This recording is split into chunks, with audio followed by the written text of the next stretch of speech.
嗰啲年蛇年雙春兼日月喎。咁又點呢？先蛇月雙春，紅人要穿紅啊！咁大鑊，邊5個人啊？睇有冇我份啊！2025年係蛇年，又被叫做青蛇年、月字年。咁呢個叫法係由老祖宗流傳落嚟嘅干支紀年法得出嚟嘅，係由10天干同12地支2部分構成組合嘅總稱。60種唔同嘅配對，一個組合就為之一個年份，每60年就循環一次，不斷輪迴。而2025年就係雙春兼閏月加青蛇啦。咁呢個雙春就係指2個立春，因為閏咗個6月啊嘛，所以就有2個立春啦。第一個就出現喺正月嘅初6。而第二個立春就出現喺2026年嘅臘月17。咁青蛇年嘅叫法，因為月代表嘅係春天嘅木頭，對應嘅就係青色，咁字就係屬生肖蛇，咁所以叫法就係咁得嚟噶啦。咁喺呢一個咁特別嘅年份，老一輩就提醒青蛇遇雙春，5人要穿紅，即係話喺蛇年有5種人要着紅穿紅，以示吉祥同好運。咁到底邊5種人呢？首先本命年嘅人就要着啦，本命年嘅人開始要上心啲啊！本命年就係每12年一次嘅農曆屬相年份，即係你嘅生肖年。例如話你係屬蛇嘅，咁到咗聽年蛇年就係你嘅本命年啦。民間人認為同太歲發生衝突嘅話，就會遇到好多困難同挑戰，好多變化同埋小波折，要有好心理準備，要穿紅，要戴紅衫啊、紅底褲啊、紅襪啊，或者一啲紅飾物就係老規矩、老傳統嚟噶啦。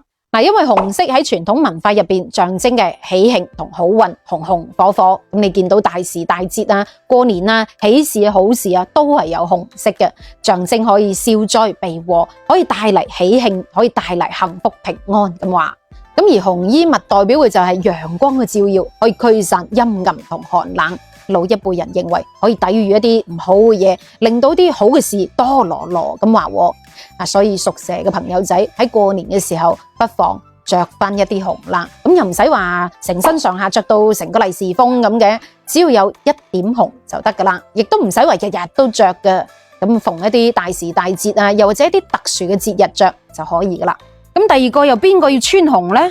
年齡逢係有數字9嘅人，即係邊啲啊？9歲、19歲、29歲、39歲、49歲、6歲呢9就要着紅衫啦。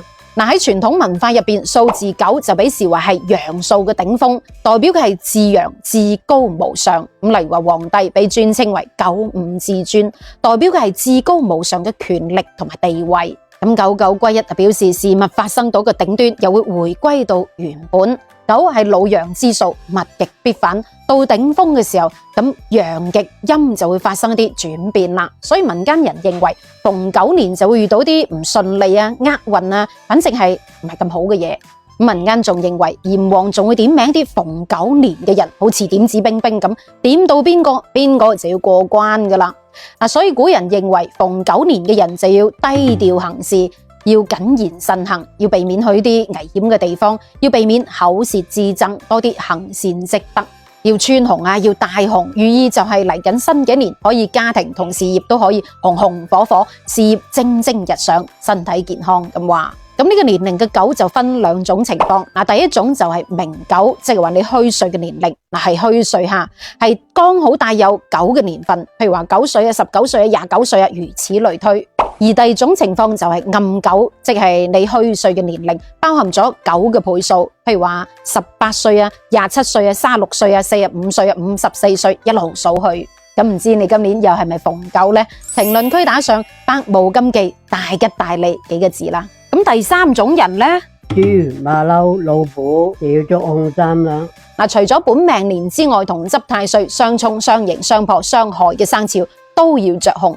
咁今年要着紅嘅生肖分別係蛇、豬、虎同埋馬騮。事關古人認為紅色可以抵擋一啲邪氣。喺周易入邊，紅色屬於離卦，代表嘅係光明，可以驅散陰暗，帶嚟光明同希望咁話。咁第4種係邊種啊？體弱多病、運氣好黑仔啲啊，就要着噶啦。紅色喺中國文化入邊，代表嘅係陽氣、喜氣，可以提升一個人嘅精氣神，象徵希望同活力，有助轉運咁話。咁近排濕滯嘅人啊，又或者一啲年老體虛嘅人，可以試下啦。寓意係嚟緊新嘅一年可以健健康康啊。咁最後一種有咩人啊？大老婆就要着紅大紅啦。民間認為過年穿紅戴紅係可以消災辟邪保平安咁話喎。咁相傳喺古時候有一隻叫做年嘅怪獸，每年到咗除夕夜佢就會出嚟搞震害人噶啦。但係呢隻怪獸佢就好怕紅色嘅喎，咁所以民間就形成咗過年穿紅戴紅掛紅嘅傳統習俗啦。咁大肚婆過年穿紅戴紅唔單止為咗攞翻個好意頭，仲寓意大小平安健健康康咁話。其實呢個傳統風俗無非係想攞翻個好意頭，祈求新嘅一年可以平安順遂，體現咗古人對幸福生活啊、對健康一個美好祝願同埋向往。無論你新年着唔着紅都好，心入邊裝嘅都係愛同埋希望。祝願你喺2025年事業紅紅火火、鴻運當頭、鴻福齊天啊！接啦喂！